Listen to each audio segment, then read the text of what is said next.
Healthwise. I am Dr. Stella, and my colleague here, Dr. Lewin. Welcome. It's good to see you again.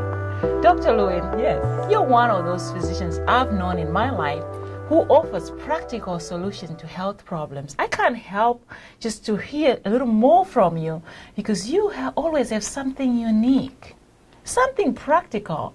And, you know, in our last segment, we touched on depression, and I have heard from so many people whose lives have been changed just to hear you give practical solutions to depression and stress management. And hypertension, which is one of the things that comes off with stress, you know. Is that what they call high blood pressure? High blood pressure. You know, when you talk about someone being hyper, Yeah. and then we know about tension, right? Tension, if you pull on a rubber band, eventually it's going to pop. It snaps. And that's snaps. That's kind of like us too, you know. If we let ourselves be pulled so thin and so far in, because remember we talked about sitting on the nail. Yeah, the dog.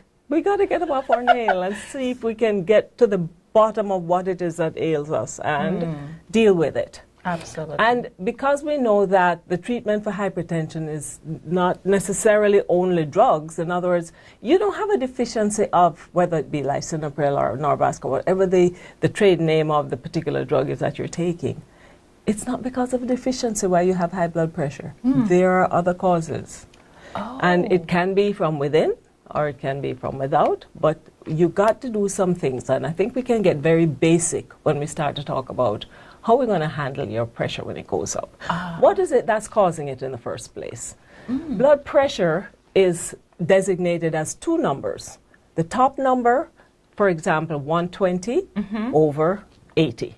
The 120 tells you the force with which the heart has to pump the blood through the blood vessels. The 80 gives you a little measure of the resilience of the arteries, or how stiff or flexible the arteries are. So if you think about the pipes you have at home, when you have a lot of, we call them kettle fur where I come from, or because of the limestone, there's a lot of subcalcifications, basically, lime calcification. Built up in the inside. Yes, built up on the inside. And if you turn that pipe on, that faucet, it sprays everywhere because there's so much pressure. This is sort of what's happening inside. Your blood vessels are being stretched and being bombarded by this force of the pressure of the blood that's coming by, and it is causing little nicks and little bits of inflammation that are starting there. Then the body starts to repair itself. As you know, remember we talked about wanting to be in balance all the time? Our body is seeking to balance itself out. Right. So whenever there's a little abnormality on the inside of the blood vessel, it wants to repair itself. Sends out these substances that cause the blood pressure to go up. Oh my. And it then becomes a little bit difficult for the kidneys, because some of these substances drive the kidneys, and when the kidneys are stressed, they produce substances that can cause the blood pressure to go up. It becomes a vicious cycle. So you really want to try and get to it early and start to stop it. Absolutely. So what I'm hearing from Dr. Lewin is that it's a system which is failing to function because there's no balance. No balance. You know, I always like to make it a little simple. You know, when you hear about the heart is a pump, the heart is a pump. Yes. What does that have to do with high blood pressure? Buying power, no, blood pressure, BP, or buying power. Buying power, I like that. So I like to use this analogy of a hose hooked up to a faucet. Right. So if the heart is the faucet and it's pumping with force, the diameter, the size of the hose matters. Is that correct? That Dr. is Lewin? correct. That so is the correct. wider the hose, the lower the pressure. And that's the same thing. If there's scale on the inside of the pipes, the narrower the part where the water has to flow. Pressure is up. Pressure is up. So then, that being said, so that is the relationship between cholesterol and high blood pressure and heart attacks. Absolutely, because cholesterol is laid down at the site where there's inflammation to try and heal the little nick that's on the inside. Okay. So then what I'm hearing Dr. Lewin say is we can do something by keeping these hoses open. When we keep cholesterol levels normal, yes, we can keep our arteries, these hoses, open wide. So when blood is flowing through these arteries, there is no resistance. No, that's exactly and right. the pressure is not too high. Not too high. So, So there's a couple of things people can do then. Well, some things you do and some things you stop doing. Oh, let's talk about what we can do. Here's what we can do. We can eat right. We can make sure we're getting the right amount of all the nutrients that we need Yes. on a daily basis, including things like calcium, Absolutely. magnesium, you know, proteins, water. We want to hydrate ourselves well because unless, when our bodies are too dehydrated, basically what happens is our blood gets thicker. And it's easier to sludge and it's easier to plug up the arteries too, and that comes into some other consequences of high blood pressure. And you want to have small meals. You want to maintain an optimal body weight because the more they say that for every 50 pounds overweight you are, and we know there are many people who are more than that, your heart has to pump blood through 5 miles of extra blood vessels. That's a lot of strain on your heart. And so the heart then starts to fail, or you end up getting a heart attack. And I remember one of my patients telling me that her heart attacked her, and she ended up in the hospital. And I thought, you know, that was her analogy. No, we shouldn't laugh about this. This No, is that serious was matter. her analogy This is because, serious. you know, it sounded like she was actually on the attack from her own heart. But yeah, it is a serious matter. You're right. And so you get, that's just one system. Then you talk about eyes. You could have a bleed in the back of the eye.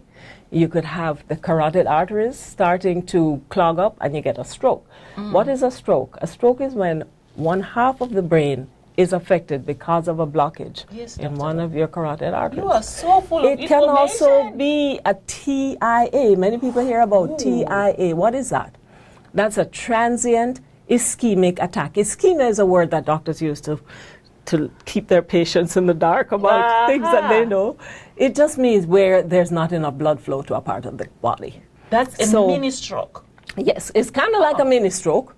And there are 3 outcomes. Number 1, you could have another TIA. Number 2, you could not have any more after that. Or number 3, it could go on to be a real stroke, a whole stroke, in which you lose control of the Oh, entire wow. one half of your body. I have seen a lot Depending of people on the with side of the brain, you may lose your speech, you know, or ability to understand. So these are serious matters, and these are things that you want to prevent. You really don't want to have to deal with curing that sort of problem. that. Dr. Lewin, Dr. Stella. you offer so much information. You can all tell why I hang out with Dr. Lewin, because she's flooding me with tons of information.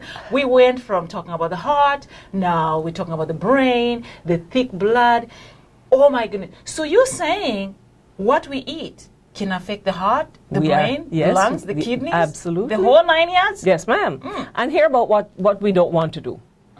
The first and most important one is don't smoke.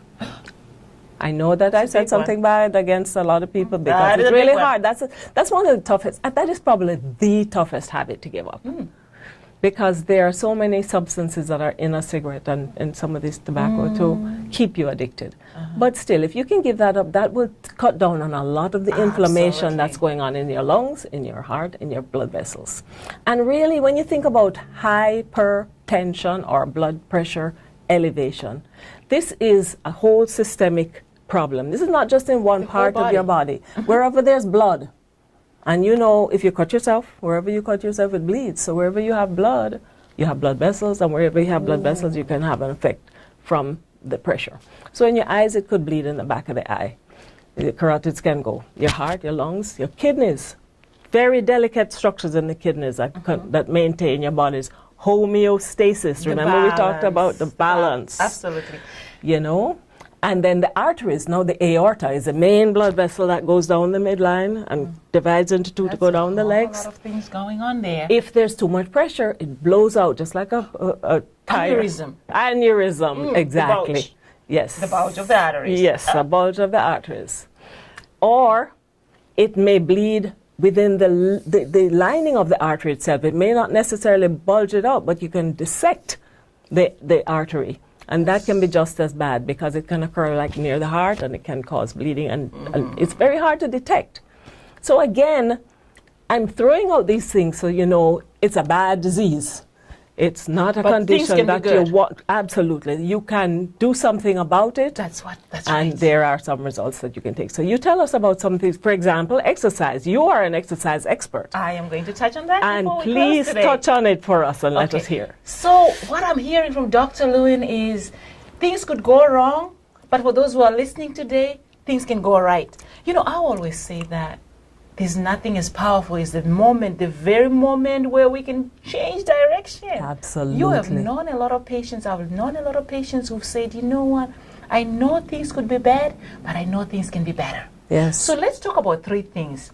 The A, B, C. What is that? I'm not talking about the alphabets from kindergarten at this point. I'm talking about the A1C, hemoglobin A1C, See? Yes. the blood pressure, which we talked about, Yes. and the cholesterol. So when we learn to manage the ABC, keeping your A1C under normal, Under which is control. under 6.5. Under 6.5, yes, that's right. normal. 6 is ideal. Yes. But 6.5 is better.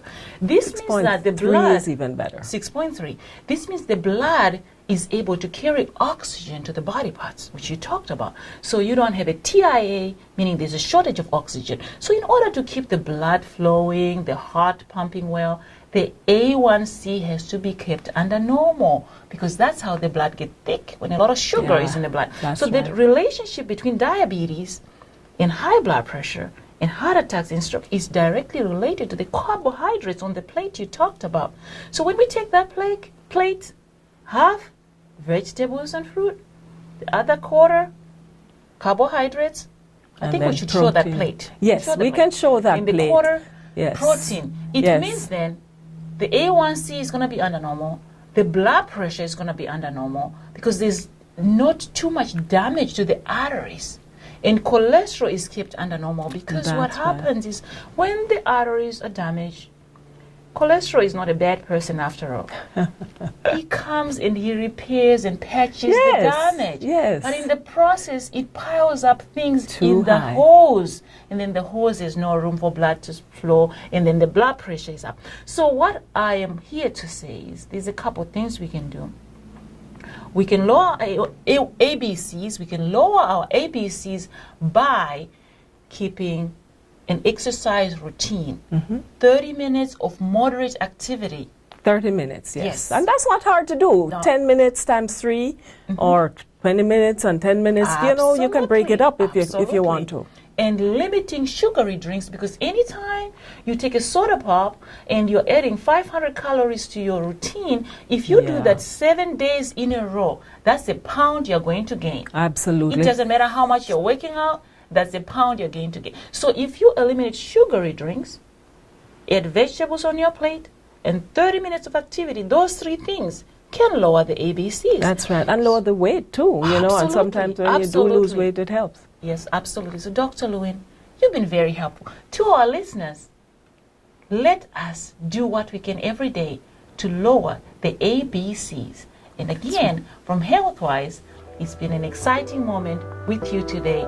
Thank you. This is Dr. Stella And Dr. Lewin. See you next time. Sure. Have a wonderful day. You too.